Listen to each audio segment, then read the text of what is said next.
It Came from Texas Film Festival, which will be on October the 28th and 29th and of this year.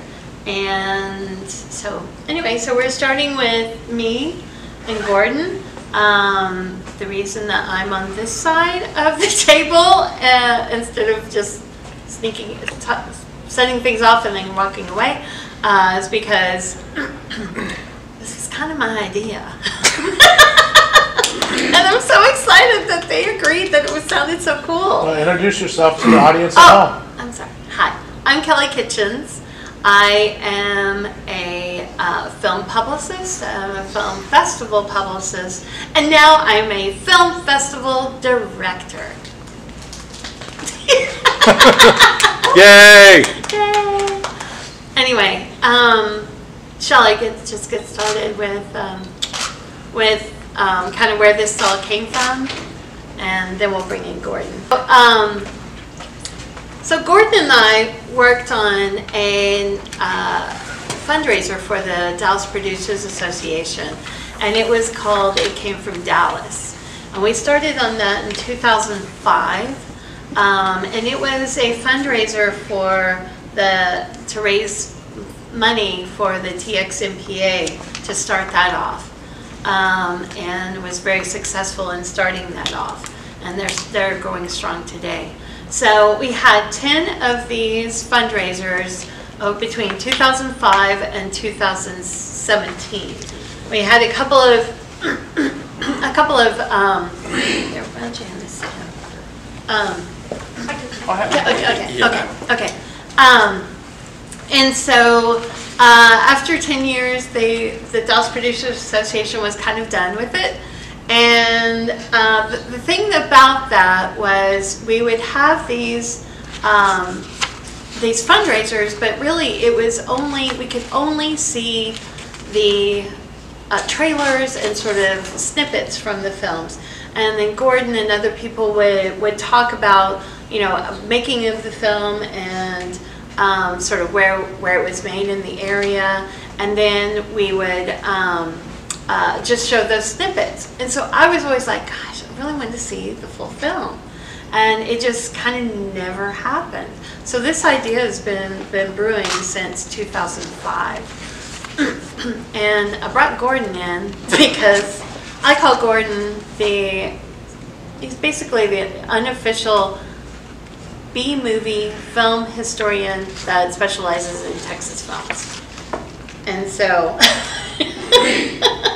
so I want Gordon to talk about that, and just talk about your background. Okay, well, I do consider myself a film historian in all genres, whether it's, Yes. Schindler's List or The Giant Gila Monster, but I have a particular liking for B-movies and particular interest in those made in Texas. There's great stories of some kind or other behind it, just about every one of them. I'm a teacher, occasional actor over the years. I'm a filmmaker, editor, producer. I write scripts some of the scripts for Ben Mankiewicz on Turner Classic Movies, and produce a lot of tribute reels for film festivals. And greatly enjoy events like this where we get to talk about the stuff people have been growing up with, seeing in a lot of mediums over the decades. So Gordon, why B-movies? I mean, what was the attraction to B-movies? Why is this one of your favorite genres? Well, for one thing, it was that although all kinds of movies got shown at drive-ins, I mean A+ movies down to the cheapest ones, but that was about the only place you could see those, either at a drive-in or a grindhouse. Where I grew up in Lubbock, they had both. They had one grindhouse called the State Theater, where I would see a lot of these things, and then the drive-ins. And those were mostly the ones that were, the horror, sci-fi, monster, and horror movies, science fiction. Several key films happened in like the 60s and 70s to make those acceptable to very big budget productions to be seen, by all levels. But there's just a certain air to the B movies that is just kind of irresistible.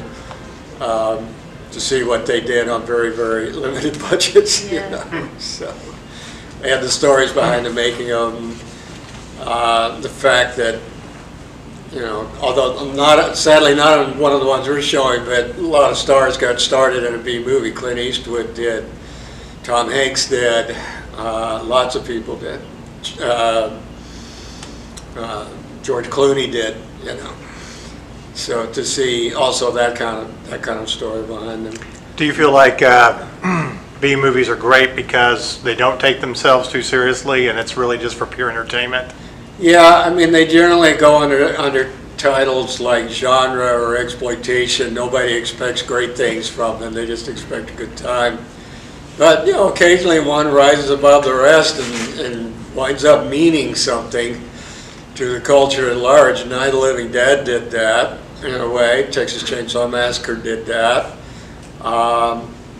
You know, or sets a precedent like both of those did, and like Halloween did, that just did something that revolutionized that genre, and they're just endlessly imitated to this day. Like those three films are, they all were game changers in one way or another. What a lot of people don't realize or know that a lot of these B movies, you know, a lot of these B movies are low budget films, found its home here in Dallas. You got Gordon McClendon, who was a big fan of it and would finance these films. You got William Sparkman, who ran the Sparkman Funeral Home, and he was an amateur filmmaker and would make a lot of these films. So take this into the history of, you know, the history of these B movie films being made here in Dallas by Dallasites. Yeah, I mean Dallas and the state as a whole.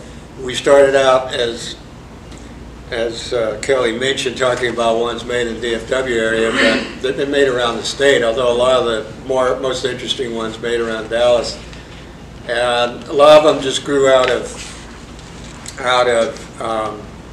non-feature filmmaking, like companies that eventually started up here, like Jameson Films and others that were there to make industrial films or educational films or government films, commercials. Even, you know, the little sidebar to that is most of those little animated things that were used as filler in the drive-ins between the features were made in Dallas by a company called K&H Productions. That's so cool. And but also there was money in Texas, particularly in the oil industry, and some of these were due to the fact of oil men deciding that they wanted to invest money in something and wanted to get into the lucrative film trade. That's how some of the ones we're talking about and going to be showing actually got made, like Beyond the Time Barrier and The Amazing Transparent Man. That kind of opened up for the ones that follow. We have two men, producers, directors, filmmakers in history of Dallas area itself, who really paved the way for independent feature filmmaking everywhere. And they were just about the only ones doing it between the West Coast and the East Coast. And that's Spencer Williams in the 1940s and Larry Buchanan starting in the late 50s going up to the early 70s. And just about they were the only ones doing that between, you know, Hollywood and New York, West Coast and the East Coast. And they both, and it was important, they were both prolific in making it. They both made a lot of movies, even some that never got seen or only seen a few times, whatever, but they managed to survive. I mean, one of Spencer Williams' films is in the Library of Congress film collection. I sorted out anything Larry Buchanan did. We'll be invited into the You never know. show up in the Library of Congress. I'm pulling for Zontar Think for Vetus, but still, they're very important. They laid an infrastructure for filmmaking, for feature filmmaking in Dallas, but other places as well. And the success of like the ones that these oil guys invested in laid the groundwork for the ones that came after it. Also, it's around the same time as Gordon McClendon's. Who were these oilmen? Because I know, like for instance, you know, Hollywood would come out and seek these oilmen for money. I know Billy Graham came down here in the 50s to seek money to make several of his films. I think Mr. Texas was one of them that was filmed in West Texas. So would we know any of these names as far as the oilmen, or are these just obscure West Texas oil guys that had the money to do it? I can't think of any of the names right now. I bet if I backed up and found them somewhere, people would recognize them. One of the things I saw in the making of the Edgar Ulmer double feature, Beyond the Time Barrier, Amazing Transparent Man, was that because of the John Wayne shooting the Alamo down in South Texas, that several of the people involved with that shoot, because that was a big thing in Texas at the time, that they almost filmed that movie in Mexico, actually. Oh, wow. True. And that because of the big hit that was, these investors contacted some of the people involved in the making of the Alamo. So the second unit director on the Alamo, Ray Kellogg, is the guy who directed The Killer Shrews and Giant Gila Monster double feature. Ken Curtis, who was in the Alamo, stars in one of them. That takes a big, one big production that kind of permeated through some power channels in Texas, including people who wanted to, these oil men who wanted to invest in something, saw what something like, create the production of the Alamo could do. Some people would say it was, it basically bankrupt John Wayne himself. Would you say that kind of springboard was the springboard for all this other stuff that we see? It seems to have started something, and getting a lot of Texans with money aware that, hey, there's money in this, in doing productions in Texas. Or at least getting Hollywood to come and making our own, for one thing, but getting Hollywood to shoot more things in Texas. There were a few standalone productions done. Rock Baby Rocket is a favorite of mine, which doesn't fit our particular genre that we're doing for Halloween, but what year was that? that was 57, Oh, 57? Okay. 56 or 57, which is a regional rock and roll movie which features all the local versions of the Big X, the local version of Elvis, the local version of the Everly Brothers, the local versions of like Eddie Cochran or somebody like that. It's pretty amazing. But those people, they didn't make another one. For our audience at home and for us here, I think, tell us who Gordon McClendon is, because he's a very interesting character. He's not only owned theaters, he owned K-Box and radio, and he was involved in a little bit of everything. So tell us who he was as a man. He is a broadcast pioneer, a radio innovator. From what I have read, some of the things he invented for radio was the fake baseball game. The fake live baseball game with canned sound effects. That's awesome. And also, according to what I've read, the top 40 format was invented by him. Oh, wow. Some other things I read about him was that he was a somewhat like Rush Limbaugh recently. He was a conservative commentator, broadcaster, and I'm sure, as most did at the time he was around, he probably railed against the commies in the 50s. The 50s. If he was Big McCarthy fan, was he? And one great interesting story I read about him once was that when they arrested Jack Ruby at the basement of the Dallas Police Department, one of the first things he said was, "Give me Gordon McClendon." Oh, Jack Ruby said that? Supposedly, according to this one story, this one report I read said that. That's cool. He made 3 films. The only ones that survived that everybody knows about are Giant Gila Monster, The Killer Shrews. He made another one called My Dog Buddy. But if that, I don't think that survived. I don't think there's any prints of that anywhere. Occasionally someone I've seen ask, whatever happened to that one, but I don't know why he never made more. Maybe the Shrews and Gila Monster didn't do so well. I don't know.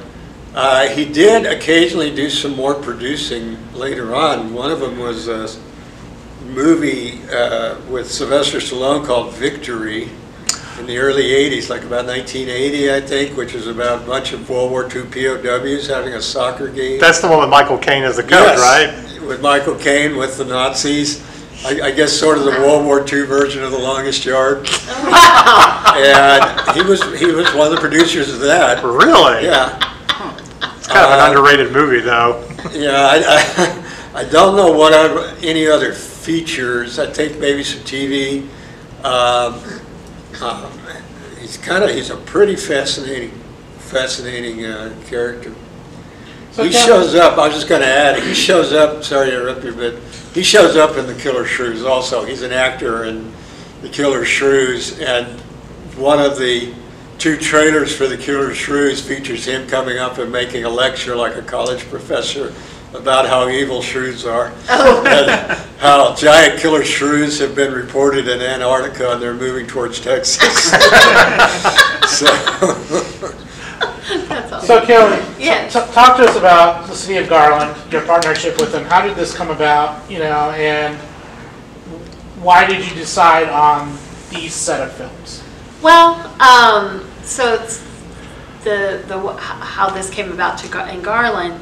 I was contacted by my friend Teresa Clapper, who works here in the Garland Arts area, and her and Kim Nurmi, they were starting a classic film series at the Plaza, and they knew I loved classic films, and they asked if I knew people that would be interested in introducing these films, and I said, sure, of course I do. So I introduced a couple of them, Meet Me in St. Louis, and then I got Gordon to introduce 1 or 2. I introduced Abbott and Costello Meet the Invisible Man Yes. and the Pink Panther. That's right. Yeah, and it was that was kind of the seed of it, because as the Garland downtown square is being renovated, and it will be done and have their reopening October the 14th with Leanne Rhymes in tow, and then we come 2 weeks after that. So basically it just kind of all really fit together so nicely. And when I introduced, or I put together a proposal and said, well, these are the things I think I could really pull together. And this was it came from Texas. Idea was one of them. And we did broaden it out beyond it came from Dallas to be it came from Texas, so we could include more Texas films. And and that's really worked out, because we have Manos, Hands of Fate, which was filmed in El Paso. And then we go a little bit further down south to Tawakana with Don't Look in the Basement, Part 1 and Part 2. I'm sorry. Do you feel like Garland is more perfect for this compared to like the Texas Theater in Oak Cliff? It just, I wouldn't say it's more perfect. I would say that the opportunity came here. And Texas Theater is to me, Texas Theater is like an ongoing film festival. It is an everyday, there's something there that you can't see hardly anywhere else, right? And so, it just kind of all came together here. And I pulled my buddies together for this. So, like Gordon, and then I worked with Joe O'Connell on Rondo and Bob, and how this got started on the horror side. First of all, it was going to be around Halloween, and so Tracy Claybrook, who is she's at Froxy. She owns owns Froxy and is an artist down there. She was like, oh, we've got to do Texas Chainsaw Massacre. So that kind of became the linchpin, and then all the other films filled in around it. So it was kind of like, okay, Texas Chainsaw Massacre, so horror, and then you know, also a little bit on the sci-fi side, a little bit on the, you know, a little bit on the totally on the campy side, and yeah, it's just all really kind of come together. So like I was saying with Joe, with Rondo and Bob, I did publicity for Rondo and Bob when he brought that out during the pandemic. And then I've worked with Danny Gallagher and on his Maki Horror Picture Show. And I called him up and I said, would you guys want to do one of these? And he was like, yeah. And so it was just kind of, there's just been such nice synergy. Everything's kind of come together so wonderfully. And I just feel so blessed to have all these people in my life that are like, oh yeah, let's put on this show in the barn. So talk to us about picking these titles, because a lot of these are public domain, and when you're dealing with public domain titles, you're dealing with quality issues. So talk to us about finding that perfect print, but also to deciding, yes, this would be the perfect film at this time, and then, you know, following that would be the perfect film for this time. So talk to us a little bit about the decision making and where you source the prints from.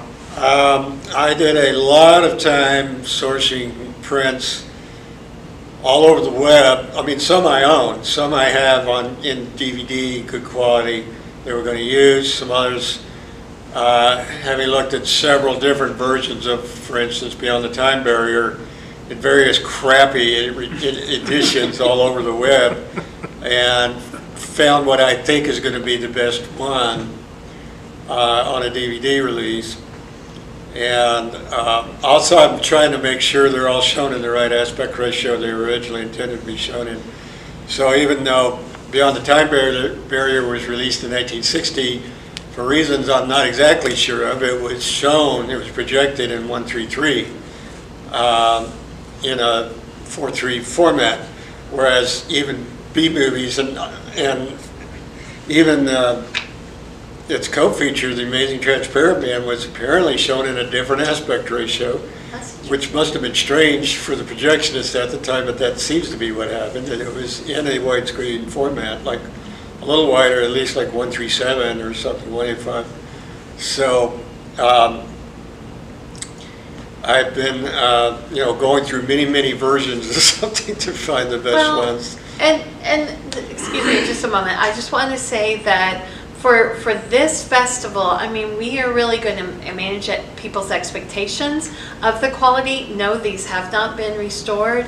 They are really kind of, and Gordon even told me, he said this is probably what they look like on the second week of them showing at the drive-in. Some of them. So, you know, because once it goes, you know, and you're seeing they're running and they just get scratched and they get you know, the little, and that's a perfect point. Gordon, kind of touch on lastly, you know, the importance of public domain film and, you know, showing these films in this venue, in a film festival venue, because, you know, a lot of people will poo-poo, you know, oh, it's public domain, you know, it's crap, blah blah blah. But talk to us about the importance of these films and, you know, why we need to see them in a theater here in Garland, Texas. Well, there's up and down sides of something falling in the public domain. One of the more like a downside, because I was in the home video industry for nearly 20 years, is that there are gazillions of terrible copies of them in circulation out everywhere, because they didn't have to go through any master negative or to find the best quality. But the good news about that is, and using as an example what was, till 1993, probably the most famous public domain movie ever was It's a Wonderful Life. And the reason it was able to amass such a huge cult was that anybody could show it, because it was public domain. Like every TV channel could show it.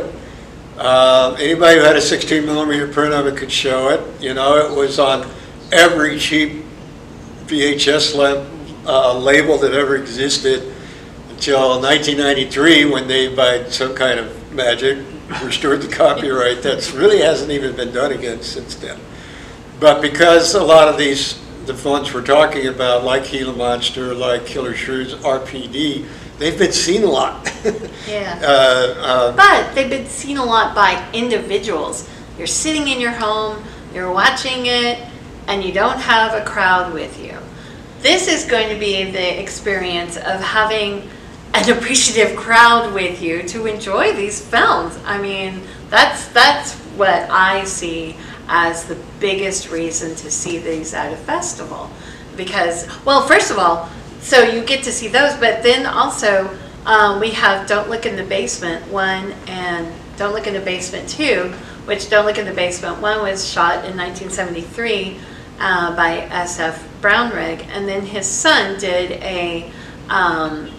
a sequel to it in 2015. Well, those haven't been shown as a double feature ever. So we get to show that, you know. I think that's just really kind of cool. It's your opinion, Mm-hmm. go a little bit forward in filmmaking. How is artificial intelligence going to impact the film industry? Oh boy. And bringing back some of these old films, like here lately, a lot of the black and whites have been put in color. Right. And so going forward, how is artificial intelligence going to affect the making of films? Well, how they affect the ones we're showing, I mean, how they affect filmmaking in general is like we could spend all day just on that Yeah. easily.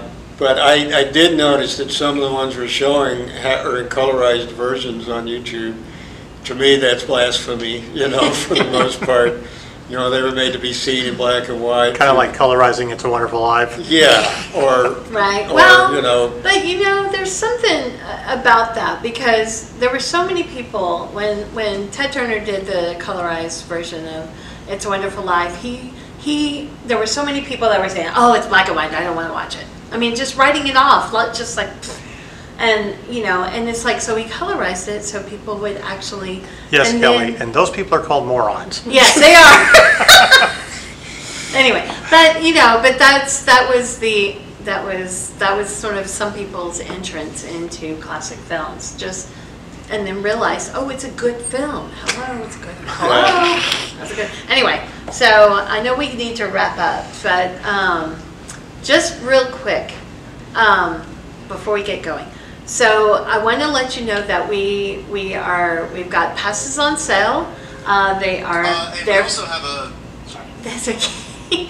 They're $50 for a pass, for a full weekend pass until September the 16th, and when they will go up to $60. You can go to garlandarts.com and you will see the poster. On garlandarts.com, and click on that and go to buy tickets. And with the pass, we're talking to the downtown businesses and restaurants about having some discounts there for you, and so stay tuned on that. We also are planning to have a costume contest, which is why I'm wearing my ears. So this was to remind me to talk about the costume contest. Can you buy tickets for individual films? Yes, you can buy tickets for individual films, and they're between $10 and $15 and not individual films. We have double features, so most of them are double features, except for the showcase films that are Texas Chainsaw Massacre, Rondo and Bob, and Monkey Horror Picture Show.